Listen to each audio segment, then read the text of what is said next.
Hey guys, and welcome to Smells Like Teen Angst. I'm Sarah. We are back with our Riverdale after show, Poppin Off At Pops, recapping all the goodness for you. It is season 6, episode 1, chapter 96. Welcome to Rivervale.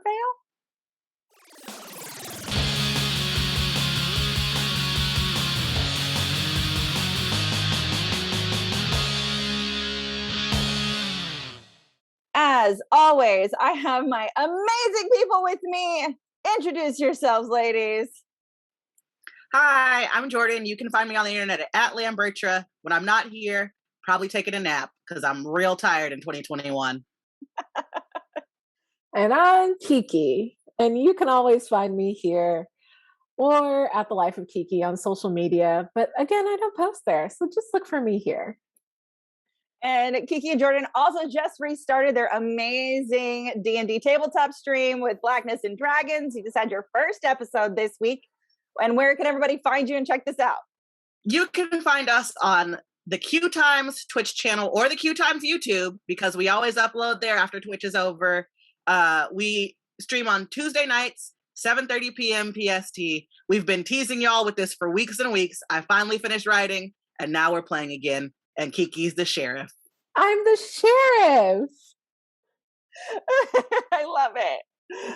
Awesome. So let's dive into this really odd Twilight Zone-esque episode. We are going... What in the midsummer happened this week? Oh my God. I'm talking about, we went to places and the storylines that just are so fantastical that I'm like, girl. We spend so much time talking about this show that I tried not to text y'all when I'm watching the episode because we're going to do this. But it was real hard for me to not pick up my phone and go, what the fuck are we watching? I know. It was hard for me too, the whole time. Because like the whole thing opens with Jughead with his like suit, very Twilight Zone-esque. And he's like... I will say obstacle because he does do a good Rod Serling.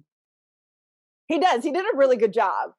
This is a tale. I can't do it. So I'm just going to go ride the Twilight Zone Tower of Terror in Florida and come back. But we have this, like, he's setting up this fantastical world of Rivervale instead of Riverdale. And I'm assuming, because if all of you are sitting here watching this going, well, they said that in an interview. I don't read them or watch them. I am here just for the blind ride. I'm just letting y'all know. And I'm assuming my cohorts are the same. That this next 5 episode special is going to be all in Rivervale in this weird story. And this is how they're going to be able to bring in Sabrina. Because this is like the Riverdale Spider-Man epic universe movie that's coming out, you know, like... I swear to God, if they multiverse this, I'm going to lose my shit. I'm so tired of everything having a multiverse. And this comes from, I'm a devoted comic book reader. Like, I love comic books. But listen, Marvel has a multiverse. DC has a multiverse. I don't need Riverdale to have one too. Get out of my face. She's like, no, thank you. Not even that, girl. I didn't ask for this. We ended this last season setting up so many random things that I just really was trying to hop back into them. Not go on this whole ride. And there were bugs and shit in this episode. Oh, girl, I was just like, who asked for this? No who was doing this? And also, it just feels like a cop-out because we ended last season with Betty and Archie about to get blowed up. Mm-hmm. Exactly. And then we come back and they're like, oh, it was all a dream. That's what I was like, did we dream this? And then she's like, Riverdale, like with a D. And it's like this weird little... There are things I did like and things that I was like, what is going on? We've got Tony and Fangs who have their poor colicky baby and they're like being thrown frog remedies and leaving your children in the woods. Which I was like, we're going to leave a baby? We're just going to leave the baby. We're going to leave the baby in the woods, okay. Leave it in the woods. Tabitha and Jughead are moving in together, which if we remember from last season, Jughead was like, I don't think we should do that. Not yet. But they've moved in and they're in a bug-infested apartment. As Keiki said, they're getting bit by bed bugs, bit by chiggers, bit by like beetles and shit. Is it, okay, here's the thing. Is it bug-infested or is it haunted? Also, I wish it had had a trigger warning because as somebody who had to deal with bed bugs once, you hear the word bed bug and your whole body just recoils. Mm-hmm. Yeah. Awful. Reggie and Keiki, sorry. I was like, it's a level and it's a lane. And bug exploration, just like, it's never my thing. Like, have you ever heard of the show Penny Dreadful? Yeah. I literally watched the first episode of that show and it gave me spider nightmares for a week. I never went back. It's true. So it's a good show, but you don't need to know about it. So them doing this to me, I was just like, this is my safe place. Like, no, this isn't a spooky show. Well, they're trying. It is now. Reggie and Veronica are probably my favorite storyline of this whole thing because they're still a super power couple. I love that they're like exercising and on the treadmill and making epic deals. I love that they like have sex on a bunch of money on a bed, which also I'm like, oh, that's a little dirty because money's disgusting. But I thought that was great. Paper cut. Yeah, paper cuts. Like, it's not a great idea. Alice and Frank, like Alice is over here breaking appliances left and right, forcing Frank to like help her, like sticking chicken bones, sticking cloths, being like, Frank, I want this. And he's like, no, I can't. But you know what that reminded me of? I don't know if y'all saw this viral tweet, but it was a tweet that went viral where it was a mom who said she was walking with her 11-year-old daughter and they see like this incredibly, incredibly handsome handyman. And the 11-year-old looks at her mom and she goes, I don't know what he fixes, but mine is broken. Oh no. That is amazing. Yes. I don't know what he fixes, but mine is broken. But I do like that this storyline at least gave us a little extra into Uncle Frank. We knew he was a mercenary. We knew all this like little tiny stuff, but like them letting us in on how he was married and had a kid and they were murdered. I don't remember that storyline for him. Am I forgetting something that they already told us? No, I don't think they ever told us that. And I will say, I the two storylines that you brought up, I liked the most because they felt the most grounded in reality. Like, even though like, and Veronica usually has these wackadoodle storylines because her dad is involved. But out of everything that happened this week, those two were the two that felt the most like sane, real stories. Yeah. I was glad to not see little bitch Daddy Hiram. I was here for this veggie relationship situation. You know, we've been talking about Veronica and Reggie being good for each other for months. So seeing it, I was like, okay, cool, we're working.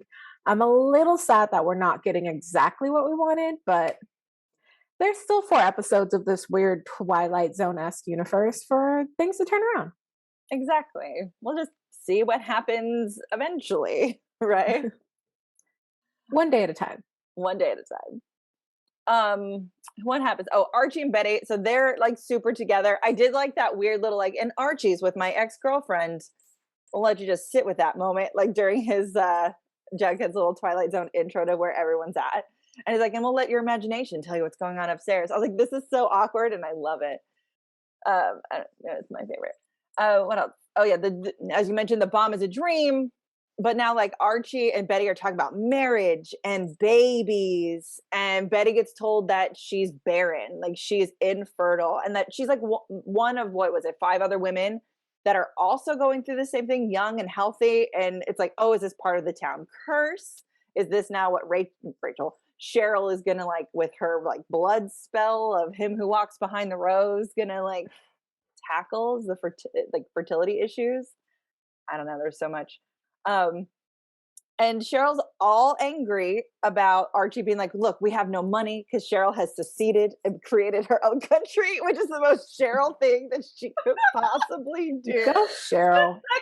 The second the word sovereign nation came out of Cheryl's mouth, I was like, she would. I just love It's her. great. It's so perfect. It is a very Cheryl thing. It should have been called Cherylwood or something. I would have liked it. It's so good. But like apparently her maple trees are dried up and now Riverdale has no income because she took the maple business with her.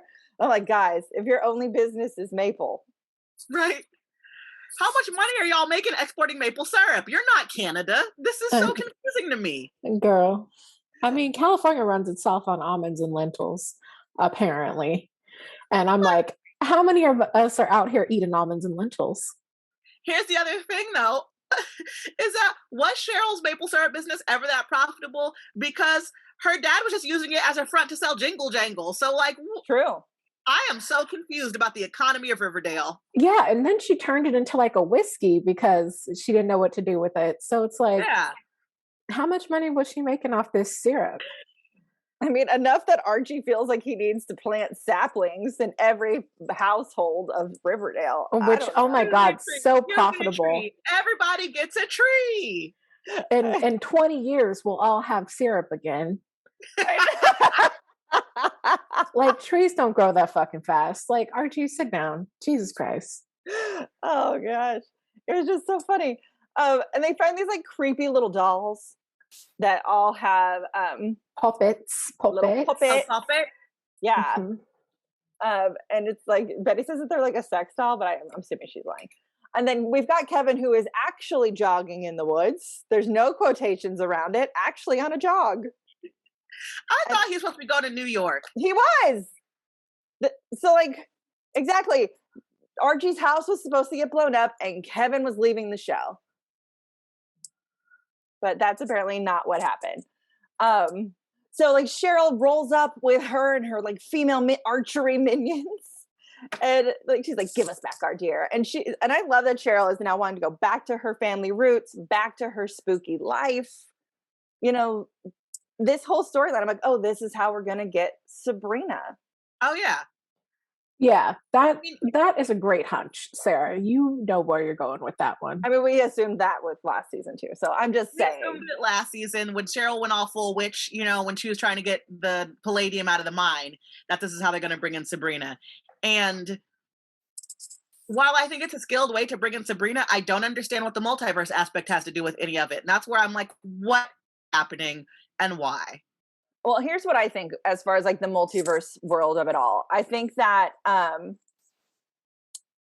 in order to not make Riverdale the actual Riverdale, a zombie show, a werewolf show, and go to that side of the comics, like the dark, chilling side, they have to do it as a spin-off like this. So this is like a 5-episode mini series that then will wake up of a dream and send us back to regular Riverdale next year. I call bullshit on that, and they should have just gone full tilt because the show is already weird enough as it is. We've had a Goblin King, we've had a Mothman, we've had a serial killer, we've had all kinds of weird, dumb, stupid shit on this show. You might as well just give us zombies and werewolves and all the stuff from the dark side of the comics.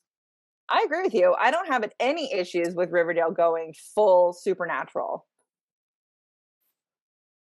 As a person who wasn't a fan of Sabrina, I do. Fair enough. Just gonna put that out there. I kind of always like that they kept it more on the mystery side and then the supernatural side, that there was always an explanation, some way to kind of Scooby-Doo their way into it. I was really missing the Bughead team of journalists and super sleuth, you know, looking up stuff. And I was hoping we were just going to keep getting more of it. But instead we got Midsummer. We got Midsummer. You're right. Because in order for Cheryl to give her maple branch, I'm not going to call it an olive branch, I'm going to call it a maple branch. She wants to hold a maple festival. Can we just talk about this maple festival for 1 second? So we have Jughead eating all the pancakes with Archie, which I love, first of all. And then we get this like men shirtless sawing. Like, I didn't know that Reggie really looked like that under that shirt. And we all know did. Like KJ I was ready. Ripped. So like, I was like, Riverdale knows what it's doing. And then the final one with the axe throwing, why don't we get to see Betty hit the bullseye? Here's the thing. I'm upset that we didn't see it, but I knew it was going to happen when the second she was like, oh, I'll do it. Because number one, it started to be really apparent to me that the whole town was setting Archie up for something. Secondly, Betty's dad was a serial killer. Of course that bitch knows how to throw an axe. Come on. Facts. Also, the minute that Betty came back with the little puppet and said, you know, it's a fertility doll and we'll talk about it later, I was like, oh, this heifer definitely met Cheryl in the house, got busted, and now she's a part of the cult too. Cheryl's just running around making, magic happen for everyone. And now everybody's on her side. It was very needful things to me because like everybody somehow ended up talking to Cheryl about the problem that they're having. And Cheryl was like, I can fix it for you. Yeah. I can fix it for you. Like it was very needful things. Mm-hmm. And like Reggie being like insecure over Archie again, I was like, ugh. Like when when Veronica shows him the plans for the casino, he's like, where's my office? I'm like, girl, you couldn't think on your feet and be like, oh, I thought we'd share. Like, right? The obvious answer, damn.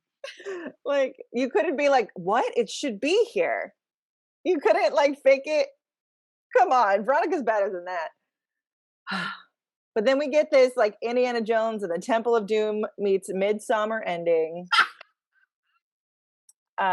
Where they are like, we must sacrifice someone. And I love that Archie's like, but I'm not a virgin.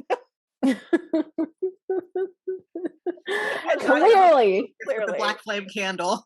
Yeah. And then they're like, but you are the purest of all of us, Archie. And sacrifice him to the gods. And can we just talk about Cheryl's outfit during this? Because that headdress was epic proportion. She was on her Beyonce.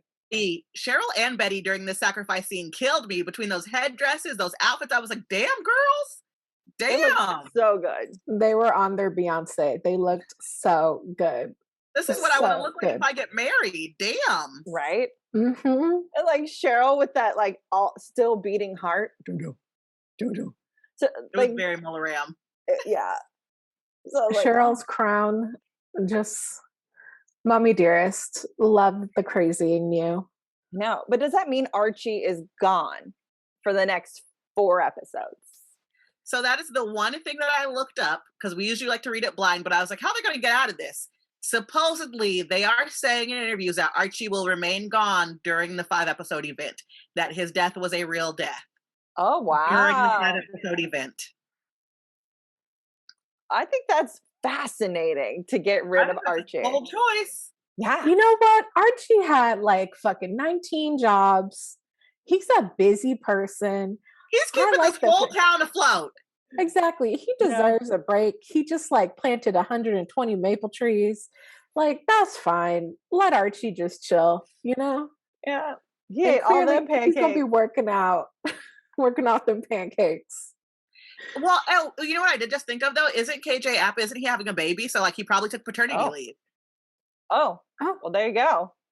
That would make perfect sense. Yeah, that could be a real world explanation. Like why Tony disappeared last year. But I do know that his girlfriend's pregnant. Oh. Or pregnant. Well, if you viewers watching, if you know, let us know.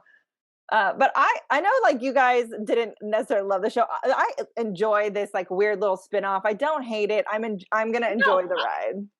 Maybe I've given the wrong impression. I do really enjoy what's happening. I'm just upset that it's happening in an unexplained multiverse. Maybe when they explain why it's a multiverse, I'll get behind it. But at this point, to me, it feels like a half decision. Like if you're gonna go there, just put both feet in, dude, 10 toes down. Mm-hmm. So that's the only part about that's bothering me, that I don't understand why this is not happening in actual Riverdale and what this means for the future. Yeah, my biggest issue is why Rivervale? Just do some of this in Riverdale. That's what we've been asking for. But this whole 5-episode spin-off nonsense, it just ain't right. And I will say, I'm going to be really mad if this 5-episode event has no consequences on actual Riverdale. That's fair. That's very fair. Facts. We'll just why waste our time? We'll just have to see. It's just there. Like maybe it's. Well, I feel like the very last episode is where we'll get every explanation possible. So we're just gonna. Wait. That's true. That's true Riverdale show writing. Right. The very why in the last episode. Right. Or the second to the 4th episode will be the second to the last one. We'll get everything. But until then, I guess in Rivervale it is. So, ladies, anything else that we missed? No, we hit you nuts. Check it off. All right, guys. Well, we will be back next week sometime. It's the holiday, and I know it comes on Tuesdays, but they have a stream on Tuesdays, so we'll figure it out. We'll be back to chat the second episode of Rivervale with you next week. Until then, bye. Bye. Bye.